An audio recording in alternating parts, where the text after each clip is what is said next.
Would you take your kids to the edge of the jungle and tell them, hey, go explore by yourself? Some lions and tigers might eat you, so don't talk to them.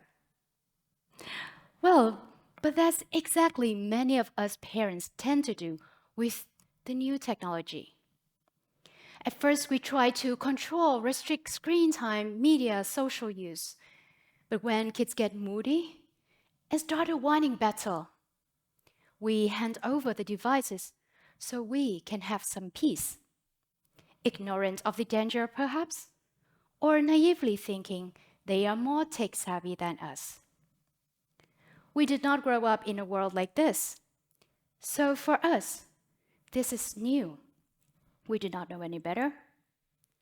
But the two digital parenting extreme, heavy restriction or ignorance of the danger, can both strain our connections with kids. And when they get more positive feelings when they are online than when they interact with families and friends, that's the pathway to addiction, health problems, and safety issues. We don't want to go there. But is there any better way? I believe there is. I believe that connection and reflection are what parents and kids need to navigate in this new digital world. And today, we will consider two very simple questions that can help you and your kids become professional navigators to the future. And how can I know? Because I lived it.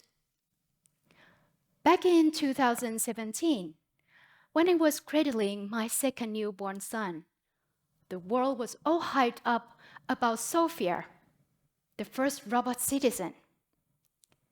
I am left pondering both as a mother and as an educator, how I can prepare my kids for a future I cannot predict, a future that will be deeply intertwined with artificial intelligence. And like any parents who want the best preparation for our children, I arm myself with the best tools I believe can safeguard their future, sending them to robotic club, coding clubs, restricting online content to only learning materials. And I believe my older son is safe when his school introduced an online security program. But nothing, I mean nothing, can prepare me for what is hiding in the internet jungle. And now come COVID-19, and my children encounter it all. My older son started to skip swimming time, rushing through his homework carelessly and fast so he can play more video games. Bad temper, aggression behavior happened more often, and worst of all, experience inappropriate content and cyberbullying at the age of 8. I'm left feeling frustrated, angry, and guilty, wondering how all of this could happen to me and my kids despite all of my best efforts. Anybody feel related? We're not alone. 75% of children exceed their healthy balanced screen time, but only 35% of parents are aware of what our children are doing online. 60% of kids and teens experience at least one cyber threat before 16, but only 1 in 10 open up about it with their parents. And in this moment of panic, I explode with a list of questions. Why did you do this? And launch into a long lecture of consequences. But nothing works for long, and our home is full of stress. My kid slammed the door, crying out, I hate you, with tears in his eyes. Now, there's a saying that stupidity is doing the same thing and expecting different results.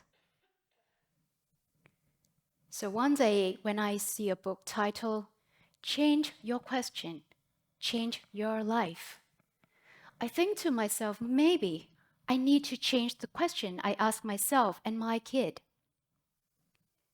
So I sit down with him, look into his eyes, take a deep breath, and ask, "How did you feel when you saw that video?" And his reply surprises me. It was a mixture of innocent curiosity with yearning for excitement. Yet after watching the content for a while, he told me he felt bored. His eyes got widened, and his body relaxes from tension when I validate his feelings, acknowledging that curiosity is natural. And from there, he is open to learn and listen to me again. And together we explored the second magic question. How can we learn and change from this incident?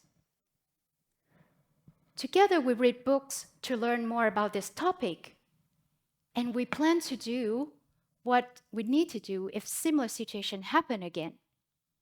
And we reflect on how his online experiences have been influencing his emotions. From this moment, I realized that the key to protecting my son's safety and well-being is not by shaming him with accusatory question or controlling,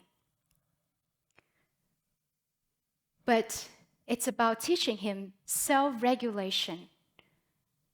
Self-regulation, it's our ability to plan, monitor, reflect, and adapt our different emotions, motivations, and behaviors in different contexts,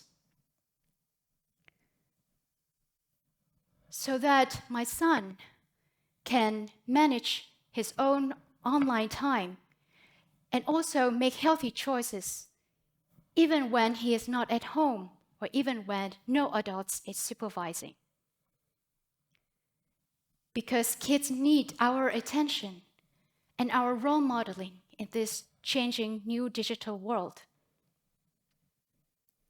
And from this moment, my son and I are on the same team.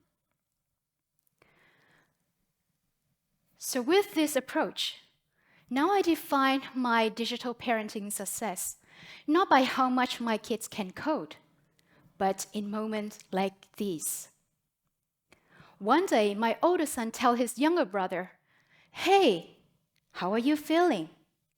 Are you feeling angry when we watch more movies this week? Let's try take a break." Yes. Another time, he told me, "Mom, someone asked for my personal information online. Now I know someone is not behaving nicely.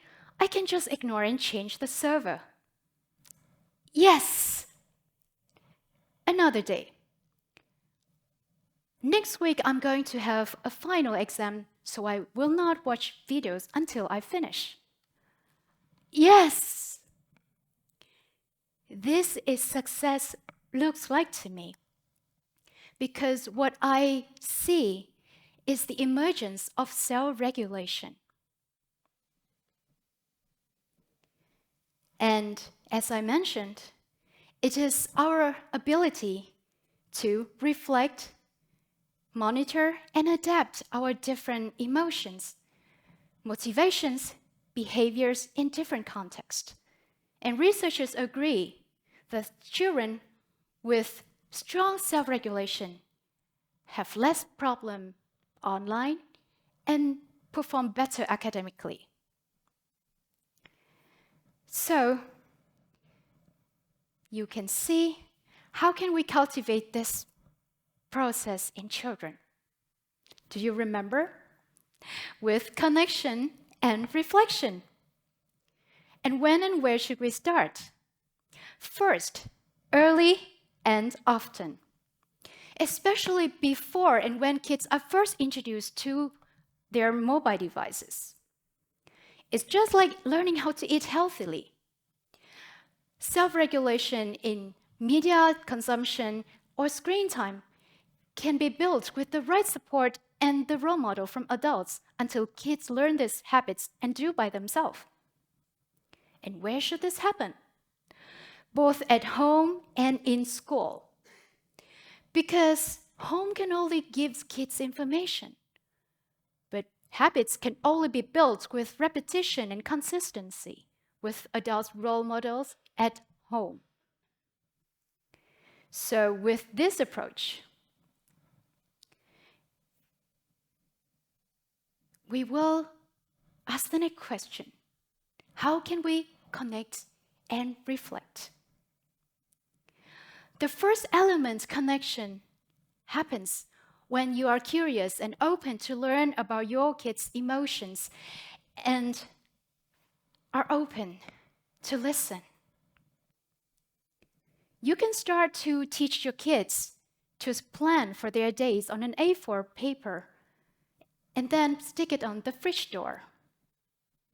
And with connection as a family, you can learn about healthy behaviors online and what to do if different situations happens. The question, how are you feeling, will open your kids and yourself with discussion, and you will be open to learn about their day. And with connection, when you plan about your day, rather than defaulting to digital distractions, plan your kids' day with activities full of opportunities for connection, novelty, and challenges. And share with your kids about things that you enjoy when you were children, like traditional games or stories.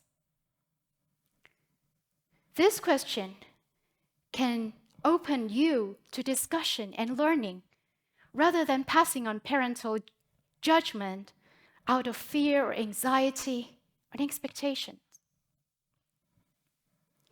The second element, reflection. It is often overlooked. But the question, how can we learn and change, can empower you and your kids with learning. You can create experiments so that children can realize and reflect on how digital devices influencing their lives. For example, a mother I worked with shared with me her family stories. When her teenage boy battled with his mother about a video game, they sit down and decided to do an experiment. The mother allowed the son to play the video games late until whatever time he wants. Then the next day, sit down and reflect.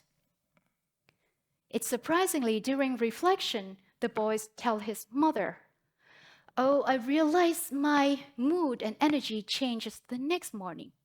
So now I will not play video games late before going to bed again." Wow! In the workshops I run, our families also usually do an experiment by having 1 week with no videos or games, so that we can experience that life without the digital immersion is just okay. Reflections also allows for adaptation to different family situations and the kids' development.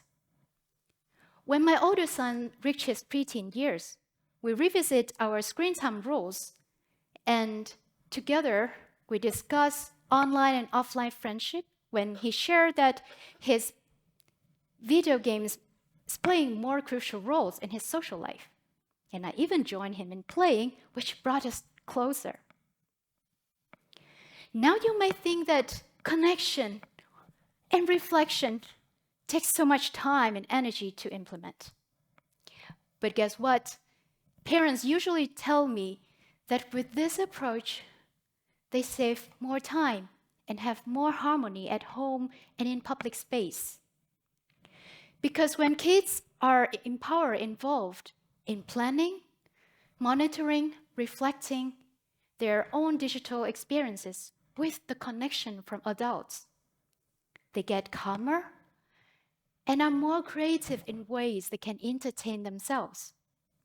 And the results, less battle and less stress for parents. Now we are coming to 2024. when generative AI or AI chatbot is making headlines such as AI will steal your kids' future jobs, which may trigger fears and anxiety. But now I understand that our emotions and our ability to self-regulate is the true inner compass that can guide us through this unpredictable journey. And as parents, by transitioning from a standpoint of controlling or ignorance to a habit of co-navigating, we can empathize with our children and together authentically explore the potential and manage the risks of new technology in the digital world. In short, adults and children need to learn the language of our emotions before rushing into learning the language of machines. Because connection and reflection are what machines or AIs cannot do for us, and that's what makes us human. So my suggestion to you, start the conversation today. Ask your children and yourself, how do you feel? What can we learn and change regarding our digital experiences? And keep these conversations alive from now on. Do it early, do it often, do it with curiosity and openness, with patience both at home and in school, and with your communities. So these two questions cannot just touch one life, but a generation. And that's the idea worth sharing to all parents.